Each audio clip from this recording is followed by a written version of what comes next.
Hello guys, I'm Chess Tactics. Now I realize that I haven't uploaded in a long time. But in this video, we are going to explore castling in chess. So I've realized that in my chess basic series where we explore chess, things about chess, and how to play chess effectively, we have covered basics such as how to move the pieces or how to do various mates such as king and queen mate or rook roller mate, but I realized that we haven't done one of the most basic rules of chess, which is castling. So without further ado, let's get started. I hope you enjoy the video, guys.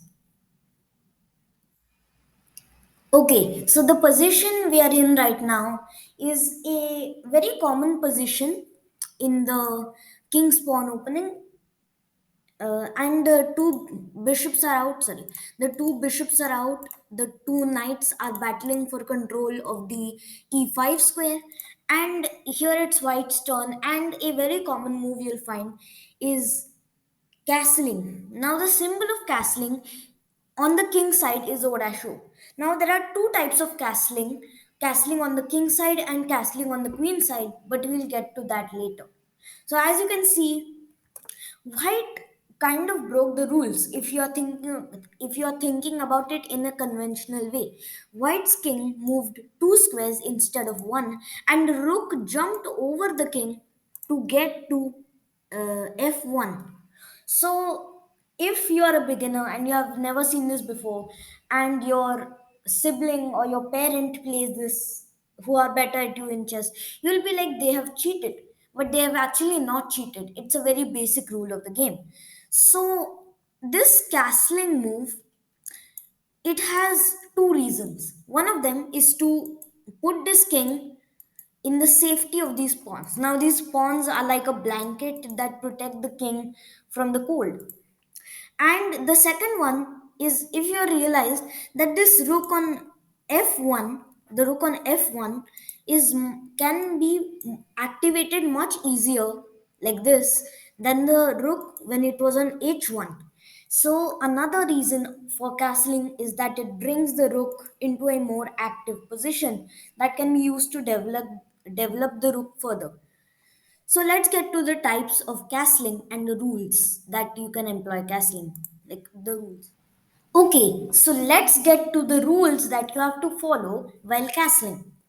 The first rule is that your king shouldn't have moved before castling. So let me show you an example. For example, in this move, white can castle. The king moves two steps and the rook jumps over the king there.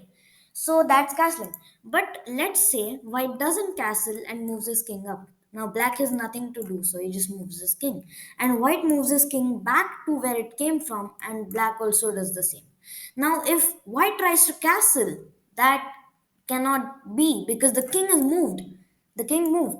If you move the king in a game, you cannot castle in that game because there is only one king that you can castle with. Similarly, if you reverse all this, if white moves the rook and the same thing, now white cannot castle because the rook has moved. White cannot castle with this rook, but normally there will be another rook there that white can castle with. So without further ado, let's get to another rule. So this is the same position, but black has an extra bishop. Now in this position, it is actually black to move. And white knows about the king and rook castling rules. So he wants to get castled as soon as possible. But because it's black to move, black has to move first. So black decides to move his bishop to c4. Now see what that is. White wants to castle, but he can't castle. So that brings us to the second rule of castling. The king, while trying to castle, should not pass through a check. So, for example, the bishop is controlling this square. So, the king cannot go to this square. Even though this square isn't the final destination of the king still cannot pass through that square. That is basic chess logic. And in the same way, the king cannot land in check forever. For example, if this bishop was here and the king wanted to castle and this pawn didn't exist. Let's say this pawn was forwarded. The king couldn't move here because that would be a check by this bishop. So in that circumstance the king cannot castle as well as this one. So as you can see, black has prevented white from castling. Let's get to the next rule. So this time, white wants to castle at all costs, and he realizes that black cannot really stop him. As you can see, the black bishop cannot exactly block these two squares from the white king. First of all, the bishop cannot block this square because it's a dark squared bishop, and second of all, the bishop cannot block this square because even if the bishop like went here, then still it wouldn't matter. So white just gambles a move because he knows that black cannot stop him in a way to taunt black. So black knows a rule about castling. So let's get to the next rule of castling, which is you cannot castle in check. For example, black has only one way to prevent white from castling. That is, of course, bishop to b4 with check. Now, white cannot castle when he's in check. Simply. So, white has to move his king and therefore lose his right to castle. This is white's worst day. He really wanted to castle. But black didn't let him. So, yeah, we are done with the rules and regulations of castling. Now, let's see the types of castling. There are two types of castling, kingside castling and queenside castling. So, let's get right to it.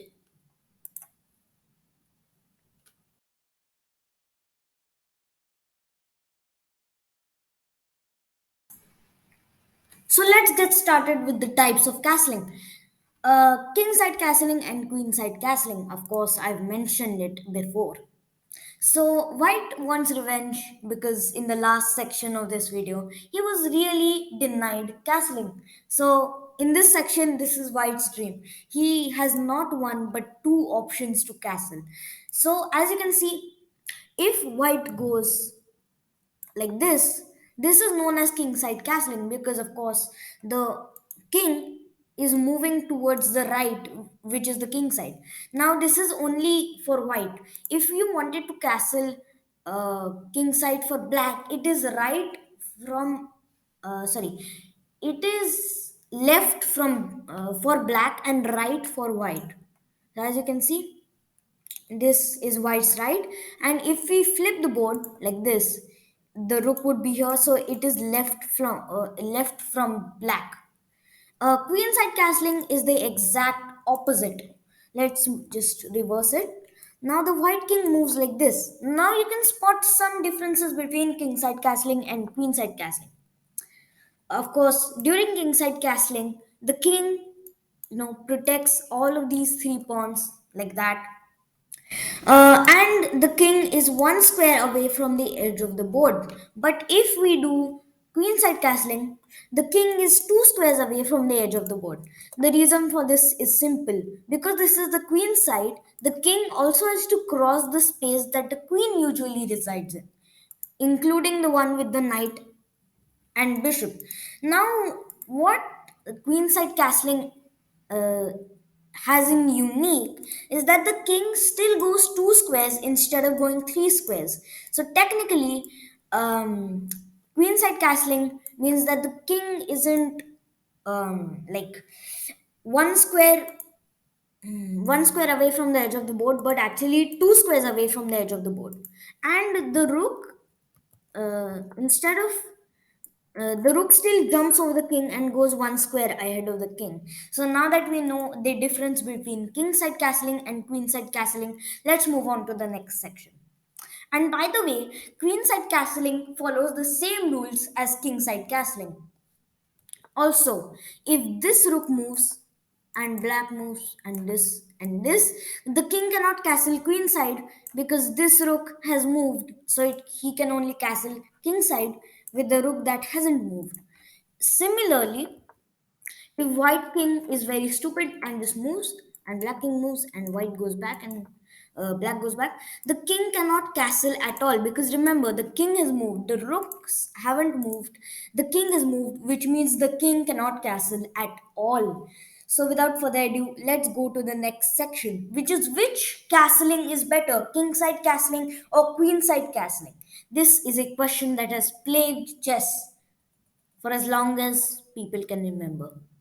I tried to be dramatic. So, which mode of castling is better, kingside castling or queenside castling? Well, this is a question that you can only answer on your own because it completely depends on your preferences. But if we analyze kingside castling and queenside castling, kingside castling comes as the obvious winner. Let me show you why. So, first of all, let's compare the work that you have to do to be able to castle on each side. For king side castling, you have to clear the bishop and the knight on the king side. So, two pieces you have to get out of the way to castle. But if you want to castle on the queen side, then you have to get rid of the queen, the bishop, and the knight, which means you have to move one more piece to be able to castle queenside. So it's just obvious that because you have to move less pieces to castle kingside, it means that you can get castled quicker. And usually, at least on the beginner to intermediate level, if you are castled, it means that you have a pretty good position and that your king isn't in as much danger as it would have been in the middle of the board. Like on the e file or the d file or any of these bishop spots. And one more thing is that if this king is castled, let's just visualize that the king is castled. If the king is castled, then it doesn't protect this little pawn on a2 for white and what is that, a7 for black.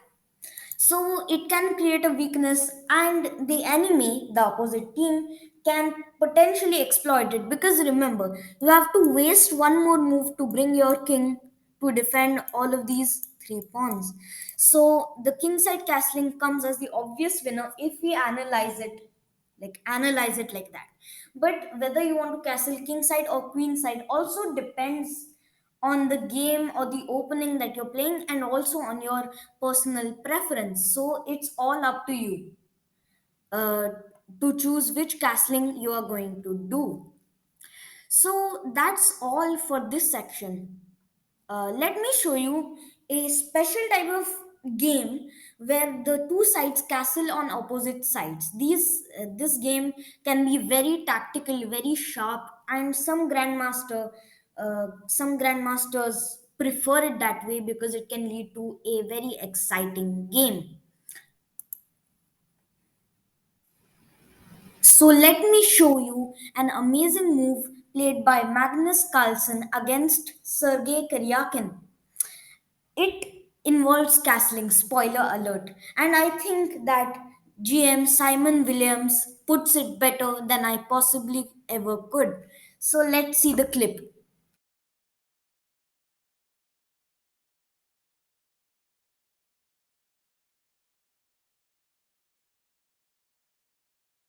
Number four has a bit of sense of humor about it. In this position, Magnus with the black pieces is playing Sergei Karyakin of Russia, also known as the carjacking man. And in this position, Sergei has just played rook takes h7. What makes this even more amazing is that it's a blindfold game.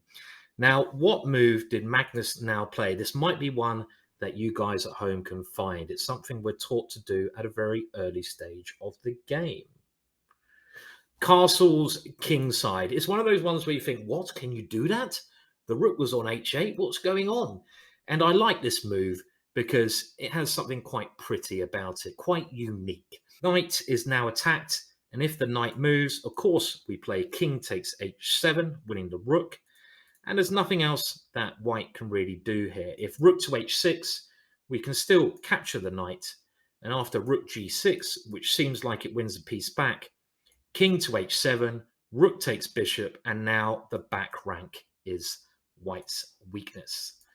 Rook to f1, checkmate. So Simply stunning.